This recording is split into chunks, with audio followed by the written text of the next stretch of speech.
ചേർത്തലയിൽ ദേശീയപാതയിൽ ഗർത്തം രൂപപ്പെട്ട സംഭവത്തിൽ കളക്ടർ അടിയന്തര റിപ്പോർട്ട് ആവശ്യപ്പെട്ടു. ദേശീയപാത അതോറിറ്റിയോടും വാട്ടർ അതോറിറ്റിയോടും പൊതുമരാമത്ത് വകുപ്പിനോടും റിപ്പോർട്ട് തേടി പൈപ്പ് ലൈൻ മാറ്റി സ്ഥാപിക്കാൻ നിർദ്ദേശവും നൽകി. ഇപ്പോൾ പൊതുമരാമത്ത് വകുപ്പ് എക്സിക്യൂട്ടീവ് എഞ്ചിനീയർ സ്ഥലത്ത് പരിശോധന നടത്തുകയാണ്. അമൽ സുരേന്ദ്രനാണ് വിവരങ്ങളുമായി ചേരുന്നത്. അമൽ, ഈ ഗർത്തം രൂപപ്പെട്ടത് വലിയ അപകടത്തിനൊക്കെ സാധ്യതയുള്ള ഒരു കാര്യം കൂടിയാണ്. അതിലിപ്പോൾ എങ്ങനെയാണ് പൊതുമരാമത്ത് വകുപ്പിന്റെ ഇടപെടൽ, പരിശോധന എങ്ങനെയാണ് പുരോഗമിക്കുന്നത്?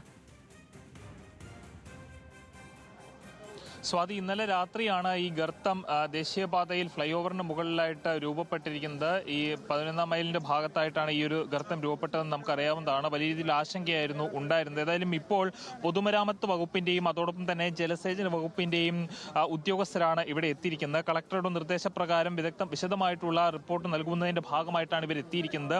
പ്രാഥമികമായ ഒരു വിലയിരുത്തൽ എന്ന് പറയുന്നത് ഈ ജപ്പാൻ കുടിവെള്ള പദ്ധതിയുമായി ബന്ധപ്പെട്ട് ഈ ഒരു പൈപ്പ് ലൈൻ പൊട്ടുന്ന ഒരു സാഹചര്യം ഉണ്ടായി. ഇതിനെ തുടർന്നുണ്ടായ വാട്ടർ ഫ്ലോയിലേക്ക് തുടർന്നാണ് ഇത്തരത്തിൽ മണ്ണ് ഒലിച്ചു പോവുകയും ഗർത്തം രൂപപ്പെടുകയും ചെയ്തത്. ഈ ഒരു സംഭവത്തിന്റെ സാധ്യതകളെല്ലാം മുൻകൂട്ടി തന്നെ ഈ ഉദ്യോഗസ്ഥർ NHAയുടെ അധികാരികളുമായി സംസാരിച്ചിരുന്നതാണ്. പല ചർച്ചകളിലും അവരുമായി പറഞ്ഞിരുന്നതാണ്. പക്ഷേ അതിലൊന്നും ഒരു നടപടി ഉണ്ടായിട്ടില്ല. പക്ഷേ ഇത്തരം സംഭവം ഉണ്ടായതിനെ തുടർന്ന് ഇനി പൈപ്പ് ലൈനുകൾ 5 സ്ഥലത്താണ് ഇതുപോലെ സമാനമായിട്ടുള്ള സാഹചര്യം നിലനിൽക്കുന്നത്. അപ്പോൾ ഈ 5 സ്ഥലത്ത് നിന്നും പൈപ്പ് ലൈനുകൾ മാറ്റി സ്ഥാപിക്കേണ്ടതുണ്ട്.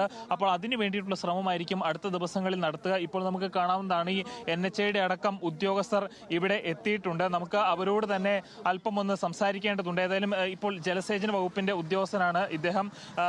സർ, ഈ പ്രാഥമികമായ വിലയിരുത്തൽ എന്ന് പറയുന്നത് പൈപ്പ് പൊട്ടിയത് തന്നെയാണല്ലേ? പ്രാഥമിക വിലയിരുത്തൽ വാട്ടർ അതോറിറ്റിയുടേത് അസസ്മെന്റ് എന്ന് പറയുന്നത് പൈപ്പ് പൊട്ടിയത് തന്നെയാണ്. കാര്യം അത് ഞങ്ങളത് നേരത്തെ തന്നെ ഈ വീഡിയോയിൽ ഉൾപ്പെടെ ഞങ്ങൾ പൈപ്പ് പൊട്ടിയ സമയത്ത് ഞങ്ങളിവിടെ പ്രസന്റ് ആയിരുന്നു. ആ സമയത്ത് തന്നെ പൈപ്പിൻ്റെ ഈ പൊട്ടിയ വെള്ളത്തിൻ്റെ കൂടെ തന്നെ ഏകദേശം ഈ റോഡിൻ്റെ ടോപ്പിൽ നിന്ന് ഏകദേശം 5-5.5 മീറ്റർ താഴെ കിടക്കുന്ന പൈപ്പാണ്.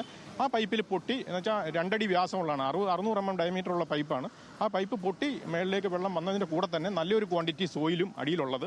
ഇതിൻ്റെ കൂടെ തന്നെ ഈ ചർച്ചകളിലും മറ്റും നിങ്ങൾ ഇത് NHAയുടെ അധികൃതരുമായിട്ട് പങ്കുവച്ചിട്ടുള്ള കാര്യം തന്നെയാണ്. പക്ഷെ അതിലൊരു നടപടിയും ഉണ്ടാവാത്തതല്ലേ ഇത്തരത്തിലൊരു സംഭവത്തിലേക്ക് നീങ്ങിയത്? അതെ, തീർച്ചയായിട്ടും. ഞങ്ങൾ ഇത് മാത്രമല്ല, ഇതേപോലെ പോസിബിലിറ്റി ഉള്ള വൾണറബിൾ ആയിട്ടുള്ള ഞങ്ങൾ 5-6 ലൊക്കേഷൻ കൂടെ നിലവിൽ ഇപ്പം തന്നെ ഉണ്ട്. 6 റീച്ചുകളിലും ഇതേപോലെ ഒരു പോസിബിലിറ്റി ഉണ്ട്. ഇമ്മീഡിയറ്റ് ആയിട്ട് കരാർ കമ്പനി ചെയ്യേണ്ടത് ഈ പൈപ്പ് ലൈൻ മാറ്റി സ്ഥാപിച്ചതിന് ശേഷം മാത്രം ഈ റാമ്പുകളുടെ പണി അറ്റ്ലീസ്റ്റ് തുടരുക എന്നുള്ളതാണ് അഭികാമ്യമായിട്ട് വാട്ടർ അതോറിറ്റിക്ക് തോന്നുന്നു. തീർച്ചയായിട്ടും സമാനമായിട്ടുള്ള 5 ഇടങ്ങളിലാണ് ഇത്തരത്തിലുള്ള പ്രശ്നം ഇപ്പോഴും നിലനിൽക്കുന്നത്. നമുക്കറിയാവുന്നതാണ്. വലിയ രീതിയിൽ ഇവിടെ ഇന്നലെ പ്രതിഷേധം ഉണ്ടായിരുന്നതാണ്. അതിനിടയിലാണ് ഈ പ്രതിഷേധക്കാർ പോയതിനു ശേഷം മണ്ണിന്റെ വലിയൊരു ഗർത്തം 12 അടിയോളം ഉള്ള ഗർത്തമാണ് ഇപ്പോൾ കോൺക്രീറ്റ് ഇട്ട് മൂടിയിരിക്കുന്നത്.